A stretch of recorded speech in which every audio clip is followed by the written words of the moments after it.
She laughed when I asked for it back. $7,000. My entire savings. Every night I'd stayed up running numbers. Every meal I'd skipped to save an extra bill. It all came down to that one sentence that gutted me.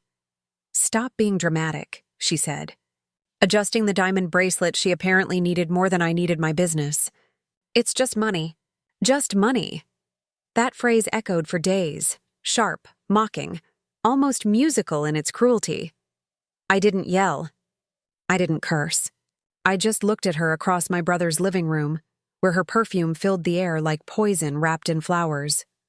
I said quietly, "All right." And that was the beginning. She was my sister-in-law, the family favorite. Smiled too easily, cried even faster. My brother adored her. So did my mother.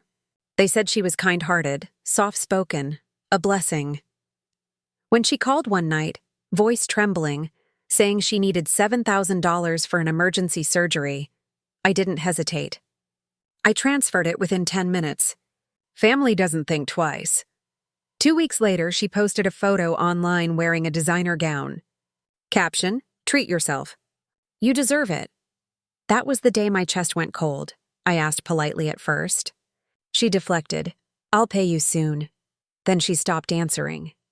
My brother texted, "You're stressing her out. Let it go." So I did, at least that's what they thought. Because I'd learned something about people like her. They mistake silence for surrender. I started watching. Quietly, patiently. Her Instagram was a diary of arrogance. New shoes, new bags, a charity dinner she hosted with my money. Her stories slipped details she didn't think anyone noticed. A receipt peeking from a bag, a credit slip on the counter. I zoomed in, screenshot, saved. One night I followed the trail.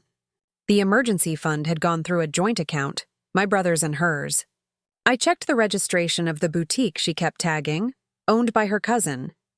That's when I realized something bigger was hiding underneath. She wasn't just stealing from me. She was siphoning from him too. I waited. I wanted the truth to collapse under its own weight. 3 months later, my brother called me at midnight. His voice cracked. "She says you're suing her?" "I am," I said simply. The silence stretched. I could hear the betrayal bleeding through his tone. Not at her, but at me. She's my wife. She was my family too, I said. And hung up. Courtrooms have a strange kind of chill. Too clean, too bright, too public. She sat across from me, all confidence and makeup, clutching my brother's hand like a victim. Her lawyer smirked. They expected this to be easy. They didn't know what I'd found. When the judge asked for my statement, I stood up, calm, prepared. I opened a folder, photos, receipts, bank statements, messages.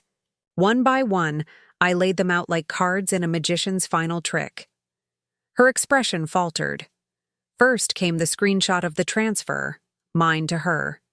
Then the credit records showing purchases at her cousin's boutique.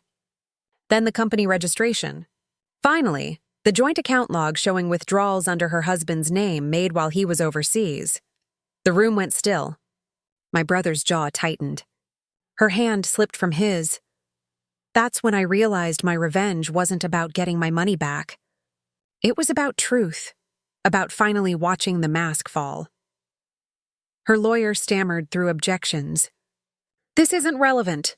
The judge raised a hand. "It is if the plaintiff's funds were commingled with embezzled marital assets." That word, embezzled, changed everything. She looked at me, eyes wide, mouth trembling now, and whispered, "You planned this." I didn't reply. I didn't need to. The hearing ended with a temporary freeze on her accounts. My brother left without looking back. Days later, he came to see me. He looked 10 years older. He said, "She took nearly 40 grand from me." I nodded. "I know."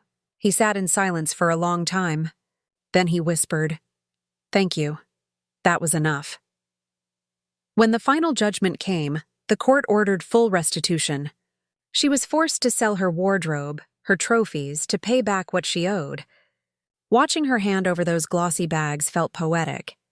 She avoided eye contact when she passed me in the corridor, But just before leaving, she muttered, "You ruined my life." I smiled faintly. "No," I said. "You sold it for a dress. It's strange what betrayal does. It burns slow, then leaves you cold."